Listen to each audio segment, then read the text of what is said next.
Thank you for tuning in to Mr. Cliff's Toy Shop. On today's review, we take a look at the Threezero Transformers Bumblebee, Soundwave, and Ravage. Today I'll be reviewing this figure in the following categories: accessories, articulation, design, is it essential to your collection, functionality, and price. Once all scores are totaled, I give you my opinion if this figure is a pass or a purchase. So for accessories, you really get a good spread. So let's start out with the base as well as stand. You know, I typically don't talk much about these, but this has to be perhaps the best stand that I have seen.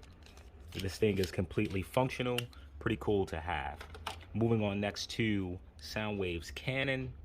This thing is painted beautifully. I hope that it's showing across camera, but the paint itself is very reflective.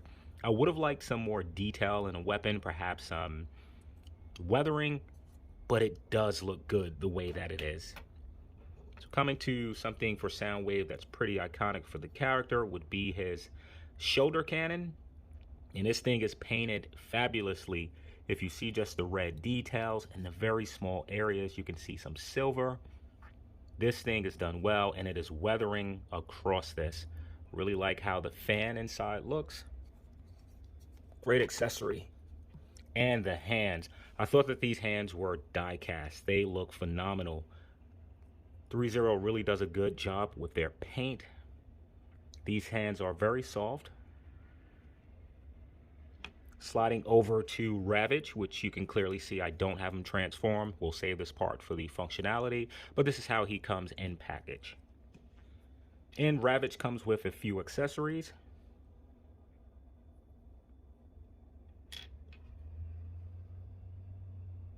And this is done well. You can see the weathering, the dirt all in the creases and crevices. Really like this. And we get what I'm assuming is a attachment for the shoulder cannon. It won't be hard for me to figure this out, as Threezero has included a beautifully covered and colored instructions. So an additional faceplate would have been cool, but we get enough. So for overall accessories, I'm going to give Soundwave a 10 out of 10. So for articulation, my suggestion would be take a look at the instructions. So the head moves independent from the neck. So with that combined movement, we're able to get his head to move that far to the side. It's able to look down that much as well as look up about that much. So for the arm itself, it's able to kick out to the side about that much. As you see, you lift it here. This tab begins to open. I would lift it just a little bit more. That will allow for great amount of range and movement. The arm is able to fully rotate. It's pretty tight, so just be careful. Spreading the arm out to the side. You want to go ahead and pull the shoulder pad back some, which allows the arm to go way out. So the arm is single jointed, bending all the way in. It's double jointed actually, sorry about that. Bending all the way in. Phenomenal amount of range. You do have rotation at the wrist, which I can't tell. They're on a ball peg, so you can get range of movement side to side, up and down, anywhere you need it to go. So lifting both arms up and out of the way, using the waist, he does rotate. You can see this part here is pretty, where is it actually? We'll cover that in functionality. This part is pretty pliable. Make sure to see if you can just move these pieces slightly up some, and that will allow him to turn this much that way, this much this way. So when it comes to the crunch, there's really not a lot, well, moving forward or backwards. There's a tab here. If you remove that tab, it allows for Soundwave to crunch even further forward. I think it's the same thing for going back. He's able to crunch just a bit more going back as well. So now coming to the legs. So before kicking the legs straight up, I would actually start with pulling them out to the side some. Get back to the center of the camera. So with the legs, if you look at the side, this piece here actually allows you to pull it out some. Do that first. You're able to kick the legs way out to the side. The legs are able to go forward about that much, backwards about that much. I just realized by moving the piece in the back up slightly, you're able to get the leg to kick back a little bit more. So now the legs are able to rotate. It is very tight, but it does have rotation. The knees themselves are double jointed, kicking up this far. Man, that is impressive. No rotation below the knee. Now with the foot, it is able to go down that much, up that much, and great pivot side to side. So just before we score this figure, this piece just broke off. Just going to see if we can zoom in a little bit. So right here, I'm assuming it was a ball peg which has snapped off. I attempted to put this back. I think I can do it with some glue, but pretty unfortunate that it broke as I was being pretty delicate. So for overall articulation, I'm pretty impressed. I wish we would have gotten some additional movement at the leg. I felt that this would have been a good piece to have rotation directly under the knee. The same thing could be said for the arm itself.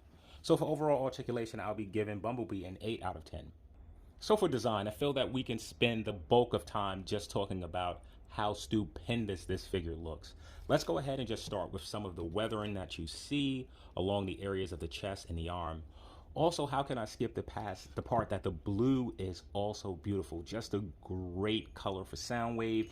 It's navy blue in tone, but just has a brighter hue to it. And if you look, you can see all of the robotic components, particularly showing around the neck. The head reminds me a lot of Optimus Prime, but it is very Soundwave. And if you take a moment to actually open this flap, you can see that there's some stickers. They don't look the best, but it's still a nice touch. Coming down, looking on the figure as well, you can see more of those metal components sort of hiding underneath the blue, and I love that. And on the lighter areas, you can just see some weathering here in the metal parts, here in this whitish shade. Even the red band here is pretty weathered.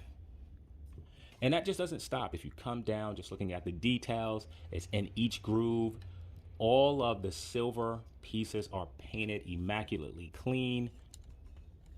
Just looking at the components here, man, they kill this thing. And if you turn Soundwave to the back, where some companies skip, not Threezero, you can see that same blue continues. The weathering continues, those components. Oh, I just love the weathering and the component looks of these figures. It continues here. And also, this is just a quality build. Soundwave is pretty hefty. You can tell underneath these plastic bits that there are definitely die-cast components. So for design, they nail these things. I'm going to say that Threezero paintwork is second to none. So for overall design, I'm going to give Soundwave a 10 out of 10. So is Soundwave essential to your collection? I was going to go deep into the mythos of Soundwave, but I chose not to, as this figure is not based on the cartoon itself. With me saying that, I want to share a few words. I feel like with Transformers, it's one of the few properties that really reminds me of G.I. Joe, to where there are so many characters that have a high level of importance. It's very hard to break characters up into tiers. Or classes. Perhaps I'll say classes as people don't like how I pronounce the word tier. With Transformers, of course, you have the epitome, which is Optimus Prime and Megatron. But then how far is Starscream from those two? How far is Soundwave from those two? So pretty difficult when it really comes to scoring this essential part of it. Now, when it comes to Soundwave, there are several toys. We're going to go ahead and skip the least expensive version, as this figure here is more on that masterpiece scale. So we'll sort of look what offerings do we have there. So for that masterpiece scale, we of course have the Tommy Takara / Hasbro Soundwave that came out maybe 10 years ago. We also recently had the Acoustic Wave from Fan Toys. Aside from those two figures, I don't think we really have something in that 10 to 12 inch range that has a similar price and is detailed in a similar way. So for essentiality, I really struggled with this one. I was torn between scoring the importance of Soundwave as a character as opposed to his role in the Bumblebee movie. I decided to go with his role in the Bumblebee movie, and also base my scoring on how likely are you to acquire this figure from a different company. So as far as being essential to your collection, I'm going to go ahead and give Soundwave a 7 out of 10. So for functionality, we're actually going to be here for a while. I want to talk about the elephant in the room, and that's non-transforming transformers. So you have those in the community that would say a transformer that does not transform is not a transformer. And to that I say, I understand. And then you have collectors like me who do not transform their transformers. For me, the process is too complex and it's just not something I enjoy doing. I also love the look that you can get from a transformer when you don't have to hide components that transform. So for me, this is the perfect transformer. Since he doesn't transform, I'm going to go ahead and start Soundwave in the minus column, and I will minus 1 point because he does not transform. Okay, I don't want to spend any more time on that as this is going to be pretty extensive. So let's go ahead. So you can clearly see that Soundwave passes the stand test. I want to go ahead and start with the head because there is a light feature. In order to gain access to his head, you want to go ahead and squeeze the bottom part of the face and pull, and the top will detach like so. You want to go ahead and remove this department. Place your two AG13 batteries, which I have hundreds of, however, none in my possession at the moment, and install this back in. Once you put the faceplate back on, I love this feature. You push in the center of his head and it turns the lights on and off.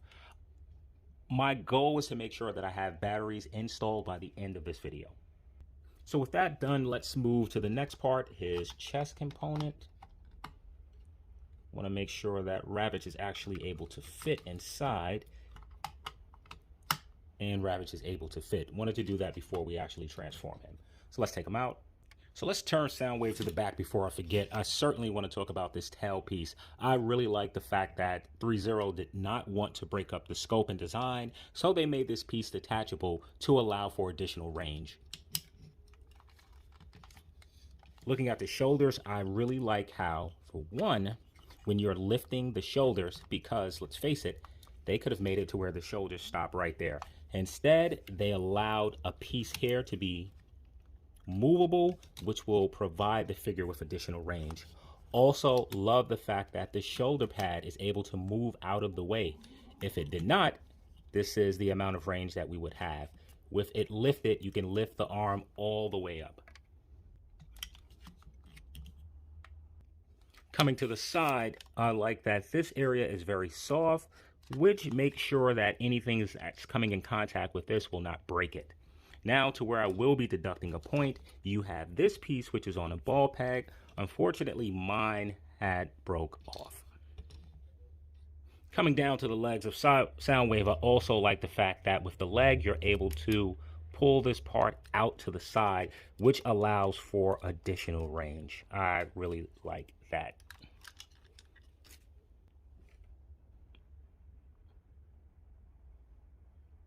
All right, so I realized I wasn't recording.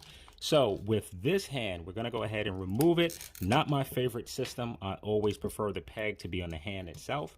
But if you look here, there's a metal component that's squeezing the peg, and the peg is very sturdy and a very hard plastic. So very, ooh, it's tight and it moves. Okay, so to get that hand on, you wanna make sure that that peg is probably in the middle, and just push.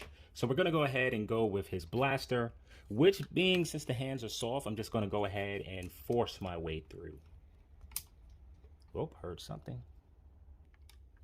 So Soundwave holds the weapon tight, secure, and you can see that the finger actually goes in the trigger part. I just wanna swap out this hand just for scenery. So Soundwave looking all pretty, let's go ahead and attach his shoulder cannon.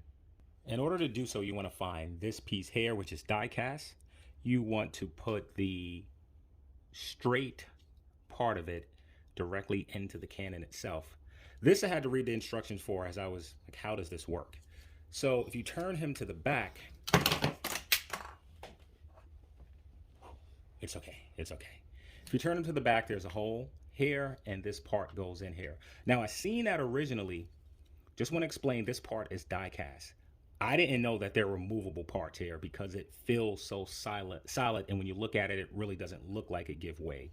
So just port that part in like so, and there's actually a hinge that allows the Canon to come forward. So now with Soundwave pretty much out of the way, let's focus on Ravage. As simple as this may be, I do not like transforming figures, so I am not going to do this on camera. Okay, so it may be pretty simplistic. So first step is to pull this leg down. Second step is to flip this leg and repeat the same functions on this side. So Ravage head is hiding underneath. You want to hold the figure like so. Pull the tail part back. You can actually fully extend it so that that's taken care of. Next step would be to grab the head and move it forward like so. Before assembling the weapons, the jaw is articulated. This is pretty tight. I'm going to see if I can get it open. All right, so there it is with the jaw open. So to put on the accessories appears pretty simple and straightforward. You want to take this piece here. There are 2 holes there. Just line up the holes. That was easy enough. And for the Canons, you receive 2. We'll just be using 1. This ports in this hole right here.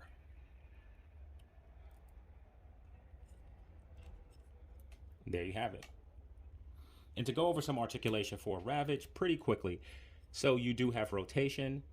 The second joint does not move backwards. It does move forward that much. Going to the rear legs, they rotate. It does not move forward. It does move backwards. Going to the lower end, you do have no movement going backwards, some forward, as well as the feet or claws are able to move up and down on each leg. The tail is also articulated. You have a separate hinge here allowing it to move up and down. You can also move that portion as you choose to. The head is able to go forward that much, go all the way down if it needs to, and there's a second articulation point right about there. So I know that I said that I would be removing a point because it doesn't transform. Scratch that. This thing is nearly an engineering marvel. There are a few additions that would have put this over the edge, such as being or having some functionality underneath the knee to where the bottom of the leg can turn, and sort of reworking the ab system to get some better movement within the torso. I forgot to show the Canon earlier, so it's able to move side to side, lift up and down. So for overall functionality, I would give Soundwave an 8 out of 10. So for pricing, Soundwave comes in at $209. Add in taxes, add in shipping, you're looking at a price tag of $235. So now is Soundwave worth the price of admission? So let's see what he comes with. In terms of accessories, I feel that he is packed. Several sets of hands, you receive 2 weapons, and an extra figure for Soundwave. The only added things that I would have wanted to see is perhaps a blast effects for the gun itself, not really necessary, or an additional faceplate, also not really necessary.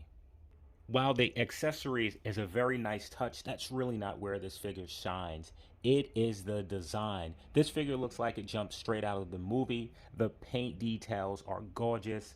The quality in it, the metal components that's underneath the plastic, Threezero truly did a phenomenal job with this figure. It is nearly a feat of engineering. So for pricing, I'm going to give Soundwave a 10 out of 10. That will give Soundwave an overall cliff score of 53 out of 60. So now is Soundwave a pass or a purchase?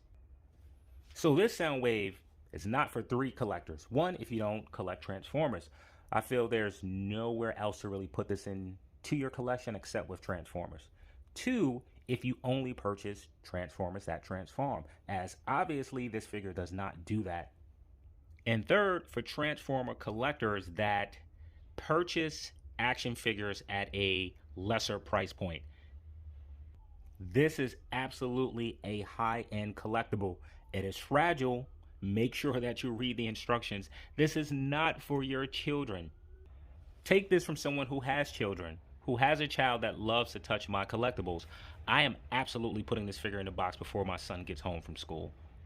And I guess there's a 4th category to add for those Transformer collections that's not interested in movie-based toys, which I wasn't, as the Transformer movies were dreadful.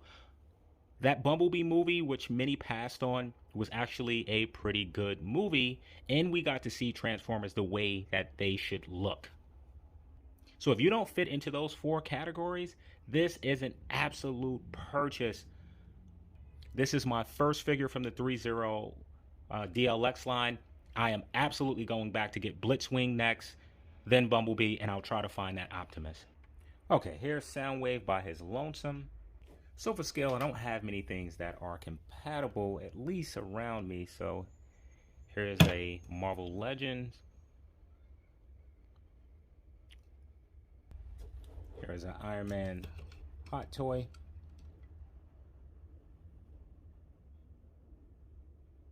Okay, centered. That looks a lot better.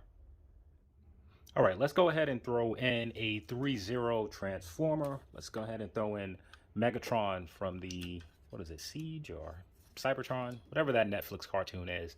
Pity that these two figures do not scale together. And let's go ahead and slide Megatron over. Let's go ahead and throw in Optimus. So there we go. Thank you for tuning in to Mr. Cliff's Toy Shop, and I hope to see you during the next review.